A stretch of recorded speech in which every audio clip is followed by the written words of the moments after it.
Estoy aquí con un hombre que admiro muchísimo por su postura, Ricardo González Horta, que es socio director nacional de impuestos y servicios legales de Deloitte. Y mira, Ricardo, me da muchísimo gusto estar contigo esta mañana. El gusto es mío, mi querido Pedro. ¿Cómo vas?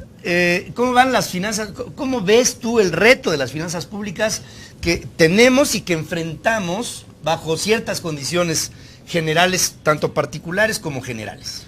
Pues yo creo que vienen retos muy importantes para las finanzas públicas. Particularmente hemos estado estudiando cuál pudiera ser el impacto del precio del petróleo en las finanzas públicas. Bajo, ¿no? Bajo.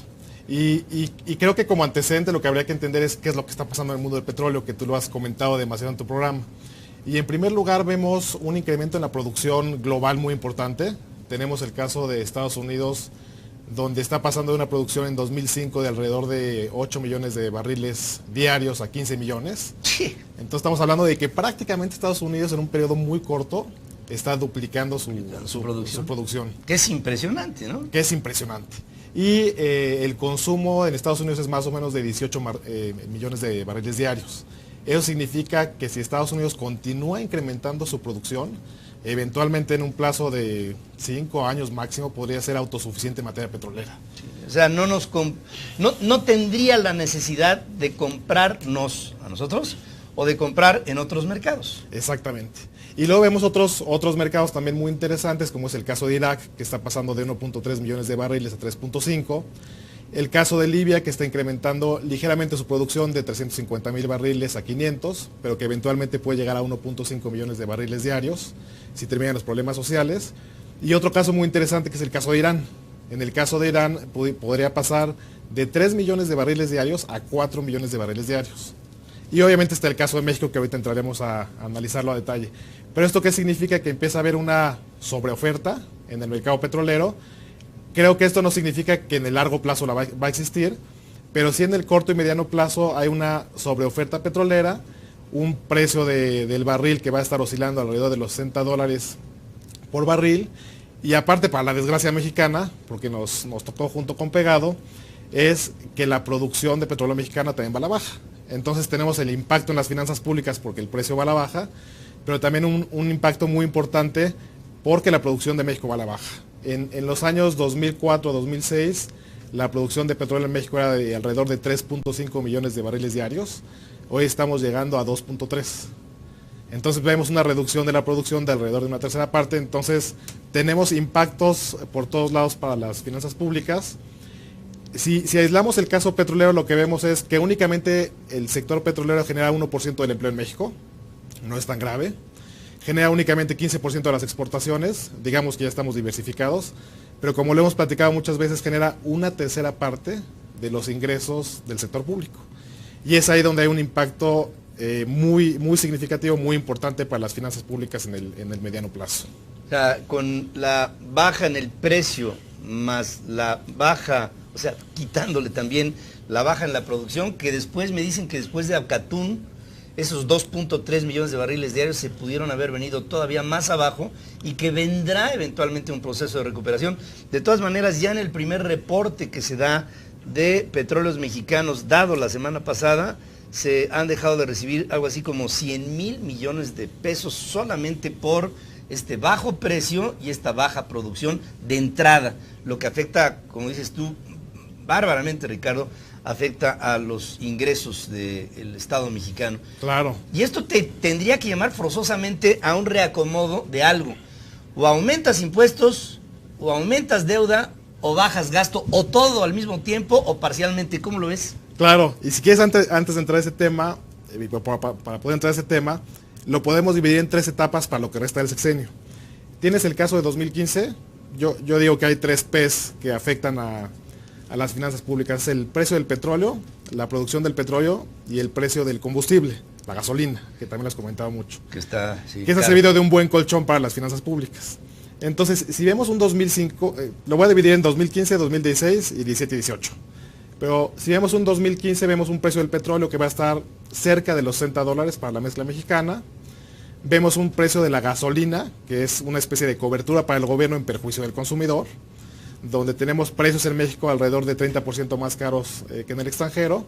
Y luego tenemos el precio del petróleo, que para este año está protegido con una cobertura de $79 por barril. No totalmente. No totalmente. O sea, la cobertura, ojo, no es total. No porque se haya programado un barril de petróleo a $79 promedio parejo durante el año, quiere decir que vamos a recibir el equivalente con la compensación que la cobertura nos estaría dando. Yo creo que ahí podría haber un déficit de por lo menos un 30% del total que pudiera haberse recibido. Porque finalmente la cobertura cuesta, ¿no? Claro, una cobertura cuesta. Y entonces tenemos un 2015 con malas noticias porque tenemos 124,000 millones de pesos menos de gasto, que por ponerlo en contexto estamos hablando de 0.7% del PIB.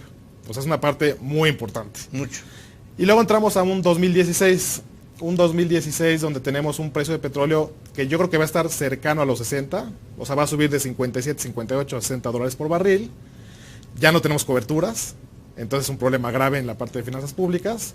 Tenemos nuestra cobertura natural del precio del combustible nuevamente en beneficio del gobierno, en perjuicio del consumidor. Sí. Y una ligera recuperación de la producción. Probablemente pasaríamos de 2.3 millones de barriles a 2.4 millones de barriles diarios. Entonces tenemos un efecto neto en las finanzas públicas de 135,000 millones de pesos, más 124,000 millones de 2015. Ya en la suma de los dos estamos hablando de un efecto de 1.4% del Producto Interno Bruto. O sea, es un efecto muy importante. Y lo interesante que vamos viendo es que el destino nos está alcanzando. Porque tú y yo lo habíamos discutido muchas veces de la teoría del perjuicio que tenía el gobierno de depender de una manera tan importante del precio del petróleo. Pero ahorita ya estamos viendo la realidad donde esta baja en el precio del petróleo ya tiene un impacto acumulado de 2015 y 2016 de 1.4 del PIB. Y como siempre, Dios nos ayuda y resulta que hay un pequeño remanente en el Banco de México. Y bueno, el Banco de México ya anunció que va a distribuir alrededor de 35,000 millones de pesos al gobierno. Sí. Siempre nos agarramos de algún lado. Y bueno, el impacto... Yo nunca había visto un manejo de remanentes de Banco de México derivados a Hacienda. El único remanente que se había presentado anteriormente fue en 2009 y era un remanente de alrededor de 95,000 millones de pesos. Y aquí hay uno de 31,000. 35,000 millones de pesos más o menos. Sí. Sí. Entonces, bueno, eso nos ayuda un poco, pero aún así el impacto en las finanzas públicas sigue siendo importante. Y luego entramos a un 2017, 2018, donde vuelven a cambiar las circunstancias. Yo creo que el precio del petróleo va a estar rondando en esos años, en los 60 bajos, 60 medios, todavía muy lejano a los $100, y nuevamente sin coberturas, porque no tendría sentido tener una cobertura con un precio tan bajo. Sí. Luego tenemos una producción que empieza a recuperarse, si es que toda la reforma energética sale bien. Una producción donde podríamos estar hablando que nos moveríamos de 2.4 a 2.6 millones de barriles diarios en 2017. En 2018 probablemente llegando a 2.8, pero nuevamente muy lejos de los famosos 3.5 millones de barriles que teníamos en 2004. Ya habíamos tenido, ¿no? O sea, apenas empezaríamos la recuperación. Y luego la desgracia nos vuelve a alcanzar porque en el 2018, de acuerdo con la reforma energética, se libera el precio de las gasolinas. Entonces, entramos en una etapa muy complicada porque tenemos una pequeña recuperación de la producción, un precio del barril todavía bajo, pero la famosa cobertura del gobierno se le acaba. Sí. Entonces, hasta ahorita no se ha medido el impacto, pero probablemente estamos hablando de un impacto muy importante que podría estar arriba del 0.5 o 1% del PIB. Entonces, ya cuando acumulamos la desgracia, estamos hablando que en el mediano plazo podría costarle esto al gobierno alrededor de 2% del Producto Interno Bruto, que es algo muy impactante. Muy fuerte para las finanzas públicas, por supuesto que sí. Aparte de algunos otros efectos que han venido dando, muestras de una economía que no acaba de despuntar por el tema de lo que hablaba antes de que llegaras tú, el tema de la inseguridad. Claro. Y la fortaleza del dólar con respecto a otras divisas que, dicho sea de paso, la nuestra ha sido de los que menos efectos han sufrido en términos de paridad. Ahí el real brasileño le ha ido como en feria, creo que trae una devaluación del 30%. Sí. Pero de todas maneras nosotros estamos viendo por ahí a un peso que ya ahorita ya lo normalizamos en 15.50, ¿no? Y que de alguna manera le tiene que pegar a las importaciones, ¿no? Claro, son importaciones mucho más caras. Por supuesto que sí. Y luego tú bien señalabas, bueno, ¿y ahora qué hacemos? El destino ya nos alcanzó, ya no vamos a poder depender de una manera tan importante del precio del petróleo. Y bueno, como tú bien señalas, solo hay tres opciones cuando tenemos este tipo de circunstancias. La primera es incrementar impuestos. Sí. Tenemos un pacto de certidumbre tributaria que firmó el gobierno en 2014, donde señala que no va a aumentar impuestos sobre la renta, no va a aumentar IVA, no va a aumentar IEPS. Pero yo viendo el panorama, no sé si de repente esa tentación vuelva a surgir, porque estamos hablando de 2% del PIB en el largo plazo. Entonces, yo no dudaría que en algún momento dado, en la pequeña cláusula que le permite al gobierno en circunstancias extraordinarias reevaluar este pacto de certidumbre tributaria, que de repente el gobierno diga, hijo, pues sí lo tengo que volver a ver. Vamos revisándolo nuevamente, aunque existe el compromiso moral de no hacerlo. Pero ya también cuando lo vemos en la práctica, yo creo que no hay margen de maniobra. Tenemos un impuesto sobre la renta corporativo con una tasa del 30%, cuando nuestros competidores en promedio lo tienen del 25%. Entonces, sí lo podemos aumentar para generar más impuestos, pero ya es en perjuicio de la actividad económica. Claro. De por sí la reforma reciente le pegó mucho a las empresas y a la actividad económica. Muchísimo. Entonces, apretarle un poco más no suena viable. Entonces yo creo que en la parte de aumento de impuestos solo quedaría la salida que siempre hemos discutido tú y yo, Pedro, que es el IVA.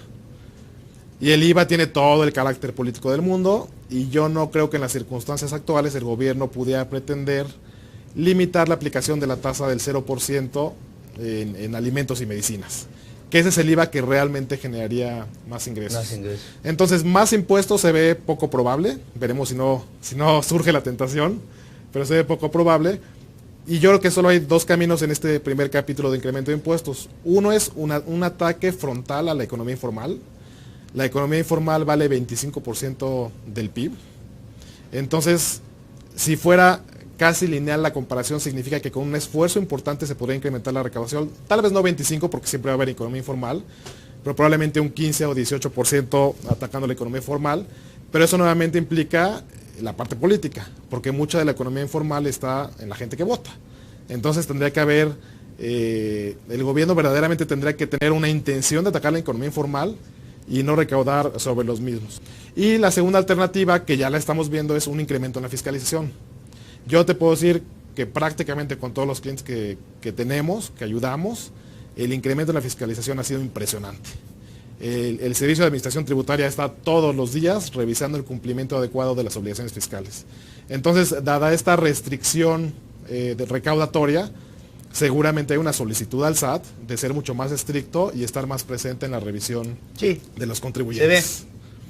Y luego la segunda alternativa, entonces ya dijimos incremento de impuestos, excepto la parte de economía informal suena complicado.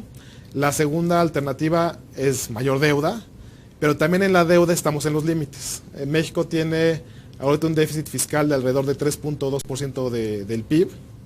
Y este 3.2 ya se empieza a parecer al déficit fiscal que traen los países desarrollados que traen tantos problemas y al que trae Latinoamérica. Entonces hemos ido incrementando de tener un balance presupuestario a tener un déficit fiscal, que el déficit fiscal simplemente es que gastamos más de lo que ingresamos. Ese es el concepto de déficit fiscal. Y hoy ya, si recibimos 100 pesos, estamos gastando 103 pesos. Entonces ya estamos en el límite del déficit fiscal. Y luego en la parte de la deuda, traemos una deuda que es alrededor de 40% del PIB, que todavía es razonable en términos internacionales, pero nos empezamos a acercar a la parte peligrosa. Entonces también la tentación de incrementar la deuda puede ser amplia porque de repente el argumento puede ser, hay otros países desarrollados que tienen deuda del 100%. Pero creo que nosotros no queremos parecernos a Estados Unidos en eso. Además ya lo vivimos. Y mucho menos a Grecia, ¿no? Y ya lo vivimos, ya cuando el FOBAPROA en el 94, pues qué fue lo que nos pasó, ¿no? Claro. Yo creo que fuimos punta de lanza de lo que ahora empieza a ser la quiebra de países como lo que ha vivido Grecia, Claro. por ejemplo. Entonces, si hoy hemos sido cuidadosos con el tema, yo creo que no hay que tentar incrementar deuda ni déficit fiscal. Y el último punto es el gasto. Hay un concepto interesante ahorita que es este presupuesto base cero, que se ha estado manejando en la prensa. Y este presupuesto base cero se origina en la época de Jimmy Carter. Jimmy Carter por primera vez lo establece como gobernador del estado de Georgia y después como presidente. Y ahí lo que hay que ver es nada más la teoría de qué significa el presupuesto base cero. Porque el presupuesto base cero en términos generales implicaría revisar rubro por rubro de gasto para eliminar lo que no se debe de utilizar o lo que no queremos, en lo que no queremos gastar. Entonces ahí también se requieren pues, muchos pantalones políticos. de entrada cada concepto del gasto para cuestionar el fondo del gasto. Y luego el segundo concepto del presupuesto base cero es revisar si el monto asignado al rubro es adecuado. O sea, si ya concluimos que construir un hospital es bueno, se vale, pero ahora cuestionémonos si lo que estamos gastando en ese hospital es lo adecuado. Entonces, si realmente el gobierno le entra a un concepto de presupuesto base cero, sería muy útil para el país y ayudaría mucho. Tengo mis dudas que a la hora de la discusión política, realmente todos los beneficiados del gasto estén de acuerdo en partir de cero. Por supuesto que sí, ya lo vimos el otro día, el aniversario de la expropiación petrolera, cuando enfático, Carlos Romero de Champs dice, no, aquí no va a haber ningún recorte de personal, y vino un aplauso cuando se llega a la conclusión de que Petróleos Mexicanos está trabajando con el triple del personal que requeriría, y todo el mundo dice, bueno, vamos a seguir haciendo ineficiente a Pemex, y venga un aplauso por ello. Todo ello implica, sí, realmente una problemática que, partiendo de la base de lo que nos dice Ricardo González Horta, en el fondo también hay otra evaluación cuando hablamos de un presupuesto base cero. ¿Se imaginan ustedes lo que se optimizaría en este país si no hubiera corrupción? Bueno, y tocas un punto fundamental.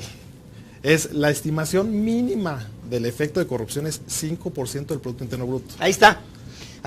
Miren, en este país y en cualquiera, la corrupción se puede evitar con leyes, pero si no hay ejemplos, las leyes no sirven para nada, son letra muerta. Ricardo González Horta, es un placer el escucharte y sobre todo el hacer esta dicotomía así completa de lo que pasa en nuestro país y qué es lo que podemos esperar ahora y digamos en el mediano plazo, vamos a pensar de aquí al 18. Aquí estamos viendo un panorama complejo, interesante, pero no irresoluble. Yo creo que hay cosas que se pueden tomar en cuenta y ustedes podrían tener mucha asesoría de esto por parte de Ricardo González Horta y Deloitte a través de ¿qué? La página, ¿no? www.deloitte.com. Ahí está este recurso que para ustedes puede servir, debe servir como una guía fundamental para llevar a tu empresa por el mejor camino. Ahora, miren, los tiempos siempre son, o pueden ser, o llegar a ser difíciles, pero no imposibles. Y aquí están los recursos del conocimiento. Deloitte los tiene. Gracias, Ricardo, por estar aquí. Mi querido Pedro, un placer como siempre. Como siempre, igual para mí. Me da mucho gusto. Igual, muchas gracias. Vamos a hacer una breve pausa. Regresamos con los trending topics, como se han venido presentando en las últimas horas en las redes sociales. Estamos en ferris.com.mx en esta vía digital, que espero pronto sea la punta de lanza de la nueva comunicación libre en el mundo.